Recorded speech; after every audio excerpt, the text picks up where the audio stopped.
Thank you very much. How are you, sir?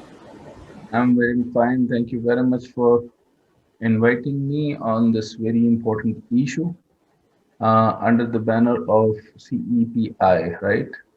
Yes, sir. So, Thank you so much for coming. this is my privilege to talk on this very important issue because uh, the China has become the phenomena.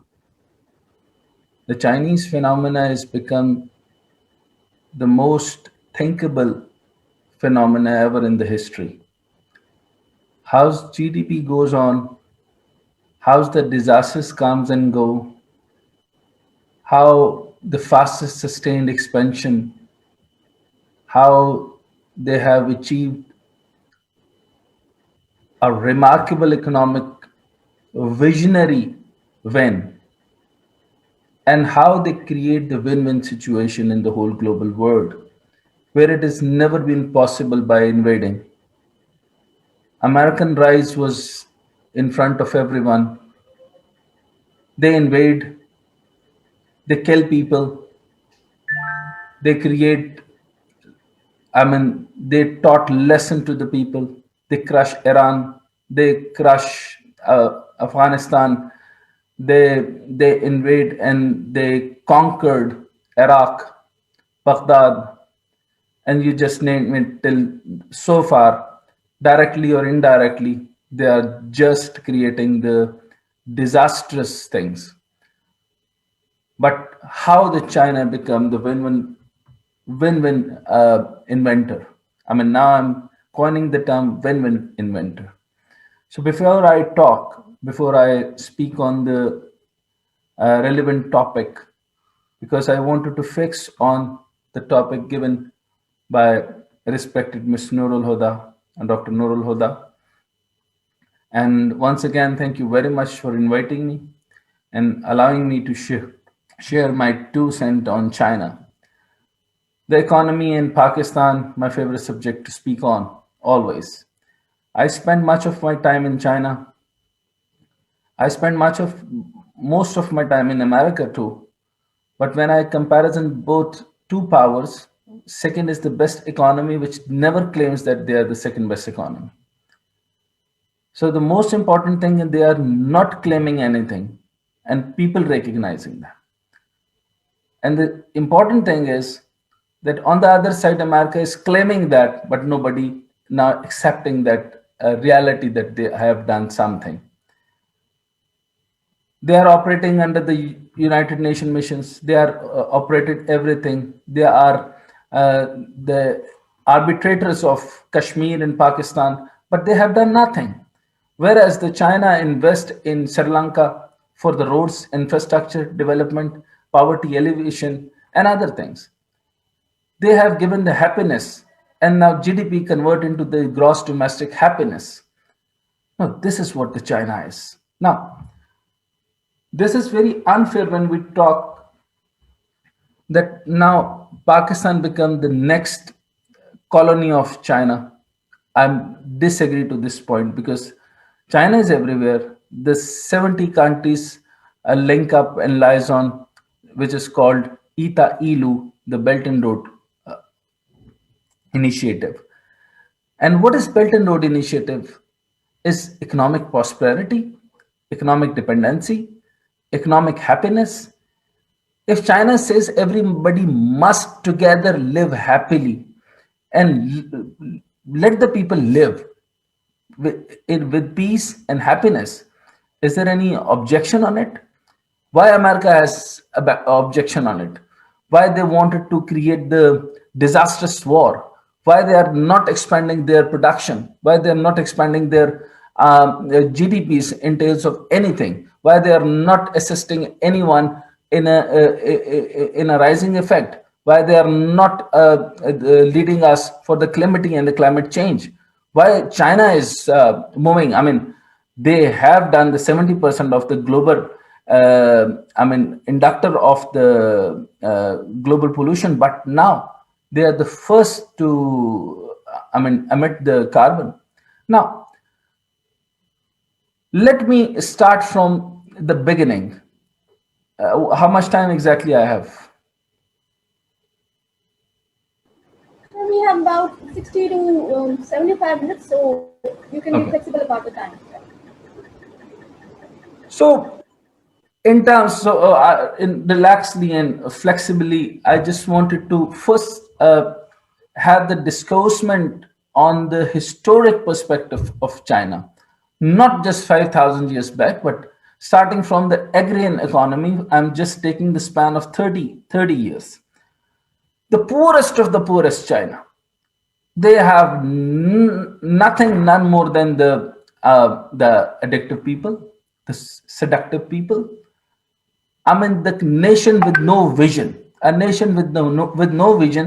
Now, the nation, the only nation with the vision, the most pathetic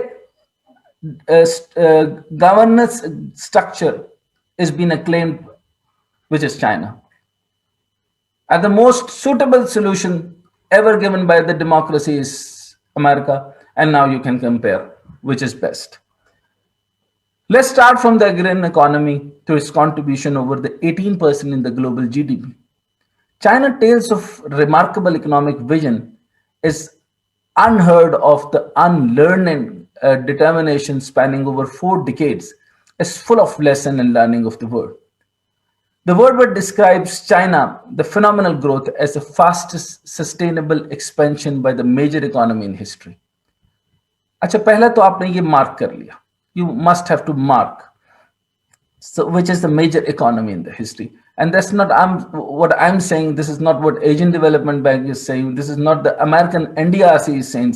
NDRC is their CPC, and gradually I'll let you know what the Chinese structure is. This is not claiming by China. And now keep three four things in your mind. Like, they have developed Sri Lanka, they have developed Malaysia, their road infrastructure, and they are developing our CPAC. Now, by considering three factors, and now they're why they are focusing on their own territorial liaisons. Did we do that? No, from the starting of the history, 1947. Did anyone ask that we should not be the ally of America? Did anybody ask that how is it possible that, I mean, 24 hours of the flight we can take, and then we can be we will reach there by sometime in America? Can we be the ally? Do they care us? Will they care us? No, of course not. Then why we are the ally? Why we fought for them? Why we taken up their war in Afghanistan? Why we taken up their war and destruct Russia? Why what we are heading? The superpower is Russia, and Russia has the good links with the China. And this Southeast Asian region can be the best move. Who has done that?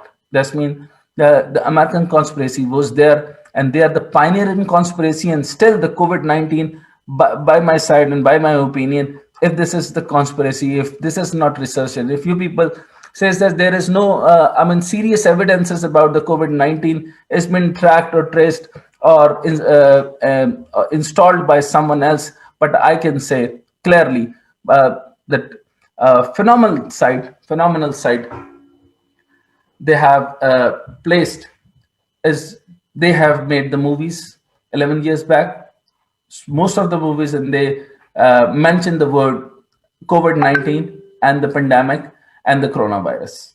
So, and first they place their things in movies, and then they put it up there. But on the other hand, China is totally focusing on the development. And the one word before I start in the historic perspective, China comes into the power not just with a flip of a finger, but gradually. They have started from the very hard time, but gradually now they are the most gadgeted, most AI-based technology become the most amazing economics, where I can see the people, the poor people can enjoy everything. No, they have the hundred of the products they can enjoy. Even the rich and the poor both enjoy China, and the Chinese win. Now, getting to that, imagine the impact of China's economic growth on its poverty elevation from the fact in recent year about 1 million people in country shock of absolute poverty every month, which is equivalent to one person escaping poverty every 3 seconds. So that's mean to understand China economic progress, we must consider the historical perspective, challenges, and motivation that bring us today's talk. Now, there are similar few important things. First, I respond to one important issue. Who was Mao? The Mao's China. I'll answer this question in a way that China's economic growth is a vast subject and comes against a historic backdrop of 100 years of poverty, the country's own internal weakness and desire for reforms. But reforms is not is like that what you are hearing from Pakistan. Is it reforms? But I can clearly say this is not reforms. If I use the word for Pakistan, I have written the book recently, White Manifesto, the book of reforms for Pakistan, and I can request Dr. Nurul Huda to spread this book out in their relevant area. And the second most important thing for the perspective of competitive exam, there is a second book, a corridor, a new strategic fit for Pakistan. These are quite relevant because most of the four questions comes out of that book. So that could be very possible and plausible situation and can be given to you. So uh, today I'm not talk on high out of my heart, but very strategically. I'll pointing out three stages. So I segregate my talk on three major stages that played significant role in China economic revival. One is the Mao era, 1949 to 1979. That doesn't mean that I'm missing the Ligia Chuan Lai or other people, but because just to let you people understand that after Mao, then there is a transition, a very major transition, a major transition that first, see, for example, I will give you the example in a way that there is a concept of Levine process of change, and you can go and Google it. That what is Levine concept, or what is the Levine philosophy or Levine model of change?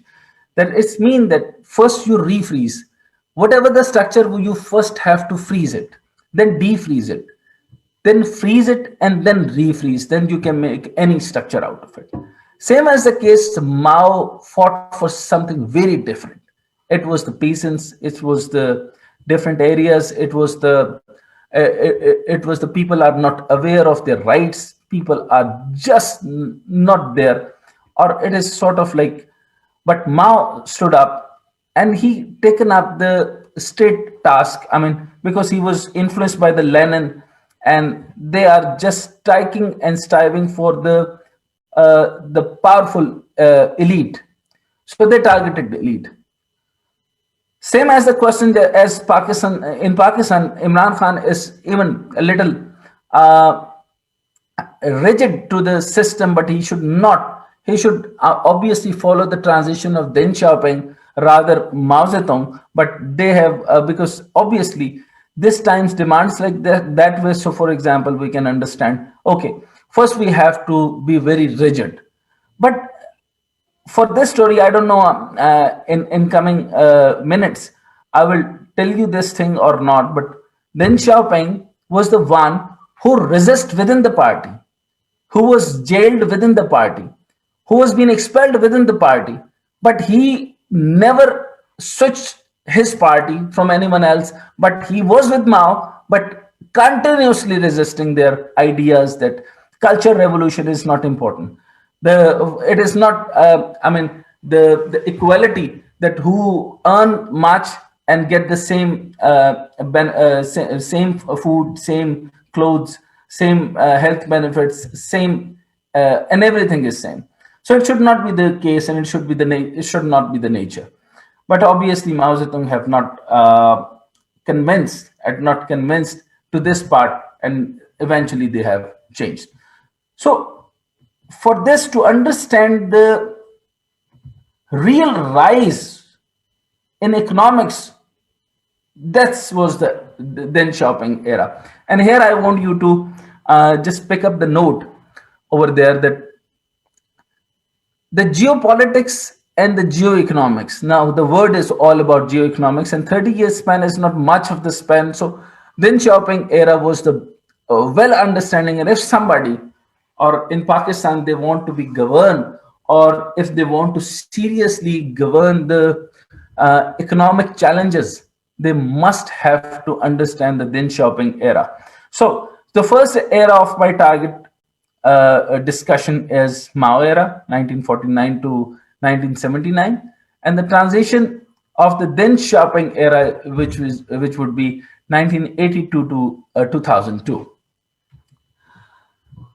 Then I'll talk on to the turn of the century and Xi Jinping, 2002. And here I just wanted to tell you that Reform of China 1 and Reform of China 2, if everybody can get that book on Reforms of China 1 and Reforms of China 2, Xi Jinping, by President Xi Jinping, and President Forever, the lifetime president. Here he stated a wonderful word, that do everything what you want, do everything whatever you see, do whatever is the objective oriented, do whatever magnificent, do whatever modernization, McDonaldization, anything which suits you, but with the Chinese characteristics. This is the most important part. This is the most challenging part. And this is the most, visionary part, that they allow their people to stand by with it, with the Chinese characteristics. Now, I am going to get into the discoursement of the Mao era. How economically they freeze it. Might have to done it. I don't know. I'm not getting into the discussion that whether he has to done that, whether he have to, why he has taken the old decision.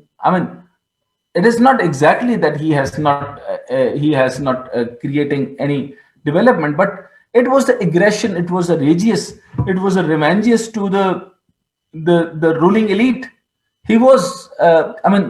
Obviously, he has to work for the cartelization. He have to destruct the cartelization, and the second phase would be the different, which was then shopping. Well, the first period, what I call it, the economic control or freeze. Still, you are passing through the Imran's era, the Imran Khan era. I'm not calling it PTI era, but I don't know that there is difference between the PTIs and the Imrans. So there is a bit difference in the political ideology. Well, now understanding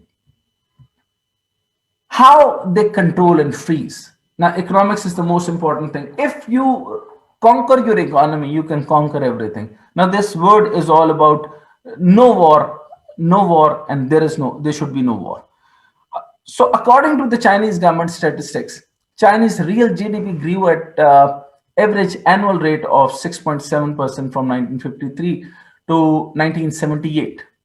Some experts argue that the annual growth rate was 4.4.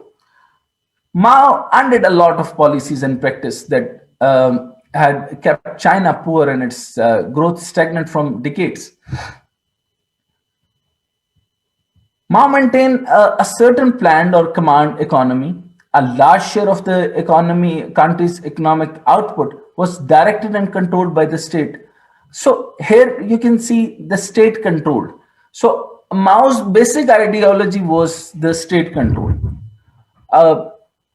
Here I feel the need that रियासत होगी माँ की जैसी.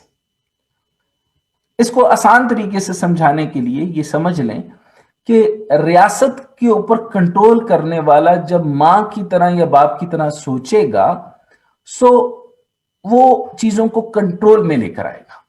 और वो control में कैसे लेकर आएगा कि वो एक लिमिट तक आपको खेलने की भी इजाजत देगा, आपको आपकी फ्री विल को भी इजाजत देगा, लेकिन जहां उसको खतरा महसूस होता होगा वहां से आपको हटाएगा. That was exactly the ideology of Mao Zedong at that time and he introduced the word controlled by the state. Hopefully you get the idea. So now, which set production goal, control price, and allocate resource throughout most of the economy. Now here you can understand. Are you getting this idea that here are the three steps? Where's the set of production goal, control prices, and allocated resources through most of the economy. Then during the 1950s, all of the Chinese individual household form collectivized into large communes. To support the rapid industrialization, the central government undertook large-scale investment in the physical and human capital during the 1960s and 1970s. In addition, Chinese economy suffered significant economic downturn during the leadership of Chairman Mao, because including during the Great Leap Forward from 1958 to 1962, which led to the massive famine and reportedly the deaths of up to 45 million people. The Cultural Revolution, there was some serious offense was there. I mean, like Mao's thinking was towards the maximum male gender, and he was technically stopped the maximum ratio of the girls, female participants. He reduced the and I can say that they have given the concept of the birth control for the for females.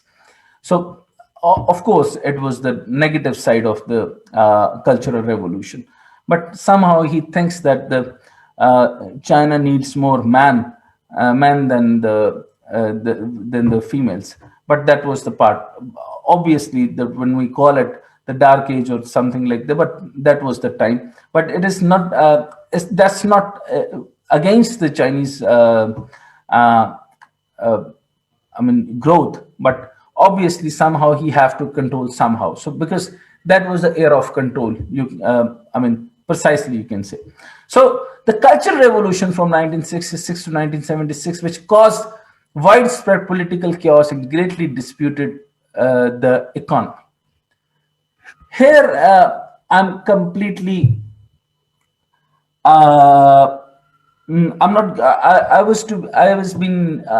I've been to Beijing. I was been to Hanan. I've been to so many provinces, and I've been to Fudan University. I've been to Peking University. I have been to. There are, for your information, that there is 3,000 plus universities in China. So modern China is going for the education. They are the dire need of education. They have lust for education. And if you go there and the few 15, 16 Chinese standing in the round right in front of the university, and they are just reading their chapters like this. So they are, everywhere you can see the most recent book is, rapidly, instantly translated into the Chinese language, and they just into it. So none of the new, concept have been, misplaced by them. So now that was the era of controlled economy. So now I think I have clearly letting you people that Mao's influence, the economic influence, or you can say the inspiration was Lenin, Karl Marx. But Marxist theory is still being very confused even from the Pakistanis. And I'll request somehow and someday, if I'll have time, that I would definitely want to talk on the Das Kapital and the Karl Marx philosophy, because it is very misleading concept, become the misleading concept when it comes to Pakistan, when it was the era that where every liberalist is Marxist, and they become just the surkha, और वहां पर सिर्फ शायरी होती रही, फैज के अशार पढ़ते गए, लेकिन मईशत तो वहां थी नहीं.